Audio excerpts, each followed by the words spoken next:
All right, ready to dive in. Today we're tackling a big one. A question that's, well, a little unsettling, honestly. Is the world headed towards one single government? The New World Order. Exactly. Is it real or is it just, another conspiracy theory? We're going to find out. Sounds good. I'm going deep on this one. Using Chapter 1 of the New World Order from the Conspiracy Theories or Spoiler Alert series. See if we can unravel it a little. It's interesting. This whole idea of global unity. Or control. Right, or control. Yeah. It's not new at all, really. They think like ancient empires trying to expand. Exactly. Like the Romans, the Mongols, even alliances, like the Delian League. Right. They all wanted to, establish themselves, be the dominant force, impose order, but on a grand scale. It makes you wonder if this New World Order idea is just the, the modern version of that. The same power struggle, just, updated. Yeah, that's a fascinating parallel. Yeah. But the book says the 20th century was really important for this modern idea of a New World Order. What happened then? What changed things? Well, think about it. 2 world wars, back to back. Devastating.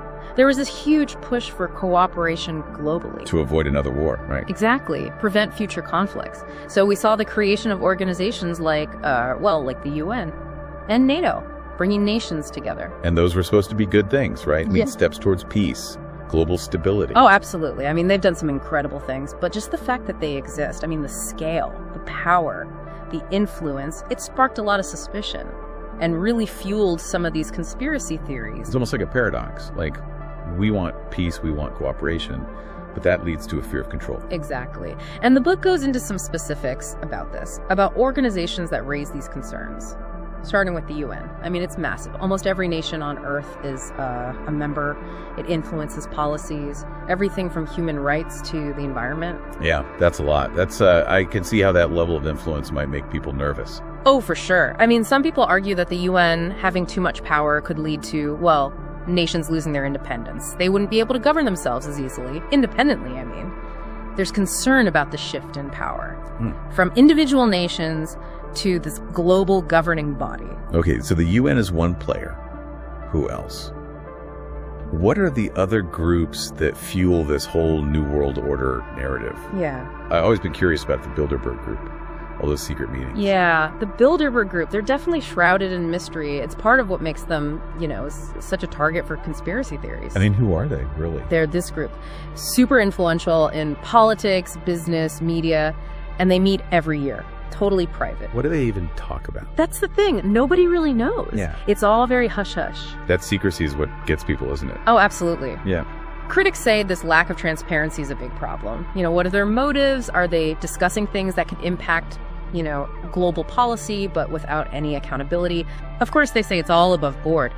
Just a forum for discussion. Open discussion. But it's hard to ignore, the secrecy. Makes you wonder if they're just being cautious or if there's more to it. The book also talks about think tanks, like the Council on Foreign Relations and the Trilateral Commission. How do they play into this New World Order idea? So these think tanks, they bring together world leaders, experts too, to talk about and shape foreign policy, international relations, all that. But critics see them as pushing this globalist agenda. Yeah. Pushing for centralized control, but under the guise of cooperation. So it's not the organizations themselves necessarily. It's more like their ideas, their policies, that some see as maybe eroding national sovereignty. Yeah, that's the main argument. And then there's the role of big financial institutions like the World Bank, the IMF. Yeah. And powerful private banks, too. These groups, they have immense power. They control the global financial system. Yeah, control the money, control everything, right? Pretty much. And that's where some of the deeper anxieties come in about the New World Order. The idea that these institutions can leverage their financial power through loans, debt, economic policies to really exert control over entire nations. So it's not just about military might anymore, it's about money. Financial power is the new global control. Exactly. A nation that's deep in debt might be pressured to adopt policies that benefit those institutions, even if they're not good for their own people. And that ties into that core fear of the New World Order, losing national sovereignty, becoming, a pawn in a game run by powerful, unseen forces. It's starting to sound, a little less like a crazy conspiracy theory and more like a possible scenario, especially with how connected the world is now. But, Would some global cooperation be necessary to deal with issues that go beyond borders, like climate change, for example? That's a great point, finding that balance between global cooperation and keeping national sovereignty. That's one of the biggest challenges, I think, of the 21st century. And it's something this New World Order discussion forces us to really think about. Yeah, for sure. This is already so thought-provoking, and we've barely scratched the surface. What I really want to get into is this one world government idea. Do New World Order proponents actually believe that's happening? That's a great question. And that's where we'll pick up in part 2. We'll explore those fears and what's supposedly the plan behind this shadowy movement.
Unlock the secrets and decide for yourself. Dive into the Conspiracy Theories or Spoiler Alert series, now with all 4 groundbreaking books available. Explore the untold stories, hidden truths, and shocking revelations. Get your copies today and join the movement. So we're back and ready to go a little deeper into this one world government idea. It's a phrase you hear a lot. But what does it actually mean, like in the context of this New World Order? Well, I think it taps into this fear, a fear of losing control. You know, individual nations, individual citizens becoming, subservient to this single, all-powerful entity globally, I mean. So less like Star Trek Federation and more like a global dictatorship. Yeah. Some theorists definitely see it that way, yeah. They point to how connected everything is. Global organizations, the secrecy around some of their policies, and this push for uniformity. And they say it's evidence that we're moving towards a world where individual freedom is sacrificed, all for this so-called global harmony. And the book, The New World Order, it suggests that this isn't just happening randomly, right? Yeah. That there's an actual plan orchestrated by these elite groups to gain that centralized control. That's the core of it. The New World Order theory, I mean. It suggests that these powerful people, organizations, they're working together using, political institutions, financial systems, even things like education to kind of steer the world towards their outcome, what they want. That's a pretty big accusation, but how would they even do that? I mean, the world's a mess. It's hard to imagine anyone could control all of it. Well, the book has these food for thought sections. They encourage you to look for patterns, connect historical events to what's happening now, see if there are parallels. For example, it asks us to think about empires. Historically, I mean. Like how they gained power. Yeah. And how they held on to it. Exactly. Empires are all about control, right? Centralized control. You've got this single authority ruling over all these different people, different territories. So is the New World Order saying that? That we're just seeing a new kind of empire? Yeah. Like a digital age version of, the Roman Empire or something? It's an interesting question. Makes you think. Are we just trading one form of control for another? Just with different players, different ways of influencing things? Okay, so we've got historical empires as a possible parallel. What else? What about that lack of transparency? We talked about groups like the Bilderberg Group. Does the book talk about that? Oh yeah, for sure. There's a whole section on transparency. Or, well, the lack of it, I guess, in global affairs. And it asks this really important question. Why the secrecy? If these groups are, really trying to make things better for humanity, I mean, why not be open about it? Right. Makes you wonder, are they hiding something? Or maybe they just, maybe they think the public just wouldn't get it. The complexities of global governance and all that. That's the problem with secrecy. It breeds suspicion. conspiracy theories. Yeah. And that lack of trust, it can be really damaging, not just to those organizations, but to the whole system. It's like they say, sunlight is the best disinfectant. The more transparent things are, the less chance for corruption or abuse of power. Exactly. But New World Order theorists, they say this erosion of trust, it could actually be part of the plan. Wait, what? How does that benefit them? The theory is if people lose faith in the system, the government, the media, they're more likely to accept radical solutions. And what's more radical than a single all-powerful government, promising to bring back order, stability. So it's like they break down trust on purpose to push their own agenda. That's, I don't know, that's kind of messed up. Yeah, it raises questions about ethics, how power is used, who it benefits. The book definitely doesn't shy away from that. It also wants us to think about economics and its role in all of this. Right, we were talking about how financial institutions can control countries through debt, policies.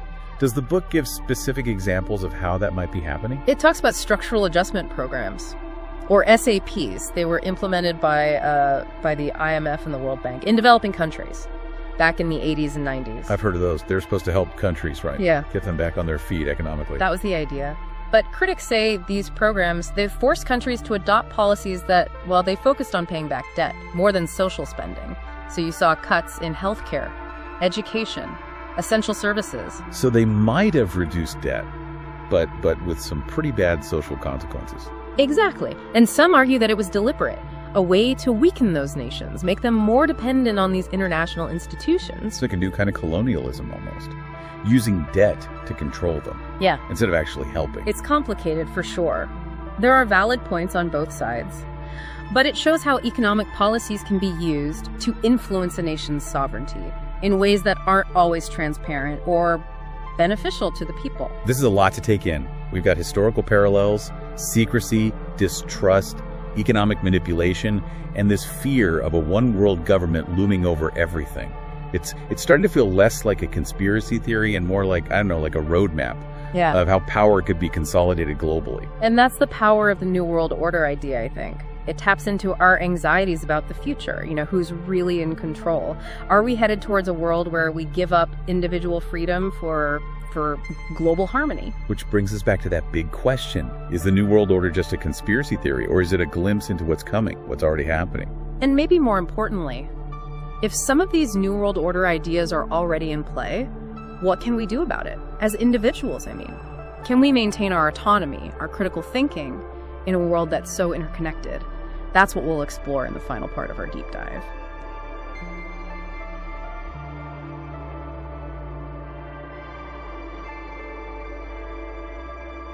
This deep dive has really gotten me thinking.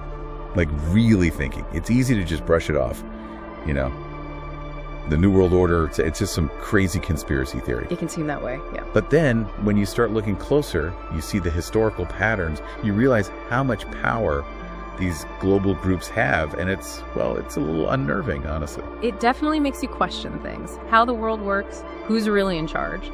But I think that's good. It's healthy to question, to look at things from different angles as part of being, an informed citizen, engaged with the world. So, okay, let's say, just for argument's sake, that some of this New World Order stuff, some of it is real. Mm-hmm. What can we do about it? I mean, are we powerless? Or is there hope for us, as individuals, to keep our freedom, make a difference in a world that feels, more and more connected every day? That's the big question, isn't it? And honestly, there's no easy answer, but I think knowledge is power. The more we understand these systems, how they work, who benefits, the better we can navigate them, make good decisions. So first step, education. Don't just take things at face value. Yeah. Especially with stuff like this. The New World Order, it's complicated. Right. You have to be critical of the information you come across, see different sides of the story, do your own research. Yeah. And don't be afraid to, to challenge what you hear, even if it comes from, from someone who seems like they should know, like an expert or the government or whatever. Because this whole New World Order thing, if it teaches us anything, it's that things aren't always what they seem. Could be hidden agendas, power dynamics we don't even know about. And that's where critical thinking comes in. You got to ask yourself, who's saying this? Why are they saying it? Do they benefit somehow? Are there other explanations? Things people aren't talking about? It's like being a detective, right? Yeah. You gather the clues, you put the pieces together, and you make up your own mind. You don't just accept the official story. But it's not just about being skeptical, it's about doing something too. Absolutely. Don't just sit there and feel helpless. You have a voice. You have a vote. You can make a difference in your community, in the world. So, okay, how do we turn this unease, this feeling, into action? What can we actually do? Stay informed. That's key. Read a lot. And not just the mainstream stuff. Find independent media, different points of view. Have conversations like this one. Talk to people. Find organizations that are trying to make things more transparent. Hold the powerful accountable. So build a network, a community, Right. people who are willing to question things, to stand up and say, hey, wait a minute, something's not right here. Exactly. And don't underestimate the power of just doing what you can. Support local businesses. Vote for policies you believe in. Be mindful of what you buy. Support ethical companies. Transparent companies. So take back control. Wherever you can, big or small, it all matters. And remember, the future isn't set in stone. We all have a part in creating it. Through our choices, our actions, how we engage with the world. So even if there are these powerful forces out there, we're not just puppets. We have a say. We have power, and we can use it to create a future that's, well, that's better, more just, more fair, more in line with what we believe in. I like that. On that note, I think we'll wrap up this deep dive into the New World Order. But like you said, the conversation doesn't have to end here. Right. Keep digging. Keep learning. Explore those sources we talked about. Come to your own conclusions. And until next time, stay curious, stay informed, and stay engaged. Absolutely. And don't forget, critical thinking, collective action. That's where the real power is. Thanks for joining us, everybody, and we'll see you on the next deep dive into the unknown. Seem so far away from here. Got to get away from here. We could live forever. Learn how to fly.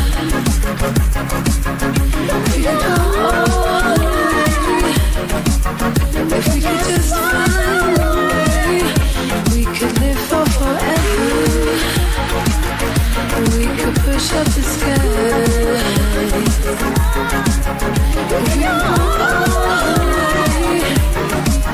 If we could just find a way, we could live forever.